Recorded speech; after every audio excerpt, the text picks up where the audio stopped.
হ্যাঁ কি ব্যাপার? যেটা তো এই তোর তো ভাবি আমার কি হয়ে করতেছে? গেছে। হ্যাঁ যেটা তো তোর ভাবি কি করতে? আমরা কি যাবো না এক জায়গায় বেড়াইতে যাবো কি দাওয়াত খেতে যাবো কেন? বসে থাকলে হইবো? আমরা রেডি হয়ে বসে রইছি। আচ্ছা যাচ্ছি দাঁড়ো। তাড়াতাড়ি যাও। আচ্ছা যাচ্ছি। ওই তো ভাবি চলে আসছে। এই তুমি কি রেডি হও নাই? কই রেডি? বোরকা পরো নাই? বোরকা পরার কথা নাকি আশা?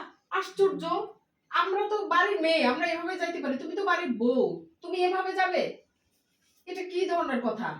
আশা আমি তো 3 পিসি পরছি, আমি তো হিজাব টিজাব পরছি, ভালোই তো লাগতেছে আশা। আমার তো বোরকা যাও যাও যাও বোরকা পরে আসো, এগুলা ড্রেস পরে যাওয়া যাবে না, এই ময় মুরব্বি অনেক কিছু থাকবে, আমাদের অনেক আত্মীয় স্বজন আছে, যাও বোরকা পরে আসো। বুঝলাম না কিছু। মানে আমার ক্ষেত্রে এই নিয়ম কেন, আর তার ক্ষেত্রে অবস্থাটা দেখেন সে কিভাবে মেকআপটা করতেছে।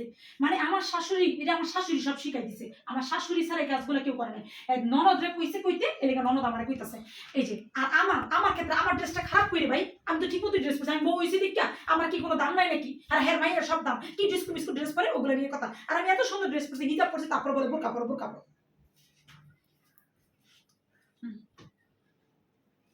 এই আমার চলো তো, তাড়াতাড়ি রেডি হয়ে গেছি কখন থেকে, তো দেখি ঠিকঠাক।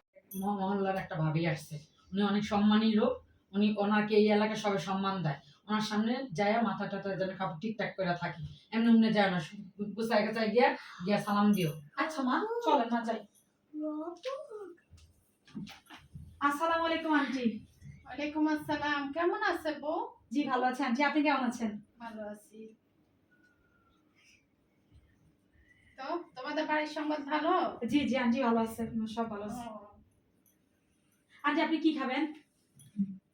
না চা না বিস্কিট কি খাবেন আন্টি? না না তেমন কিছু না, থাক লাগবে না।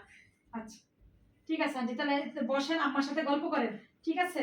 আচ্ছা, আমি আমি আসি, আমি একটু চা বানাই নিয়ে আসি আন্টি। আচ্ছা।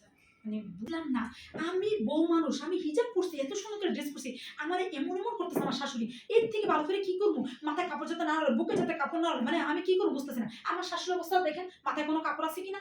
আমার যে এই পাশে আমাকে দেখতে আসছে, আমার শাশুড়ি মা দুইজনই মাথায় কোনো কাপড় নেই, অথচ আমার আর মাথায় কাপড় নিয়ে এত মাথা মাথায়, মানে বুঝলাম না কিছু। মানে এরা নিজেদের কোনো এরা নিজেরা আমার, আমি বউ মাথায় কাপড় দিতে বউ কাপড় তো, আর মাথায় আমি এমনি কাপড় দিই। বুঝলাম না বউ আসলে কোথাও কোনো শান্তি নেই।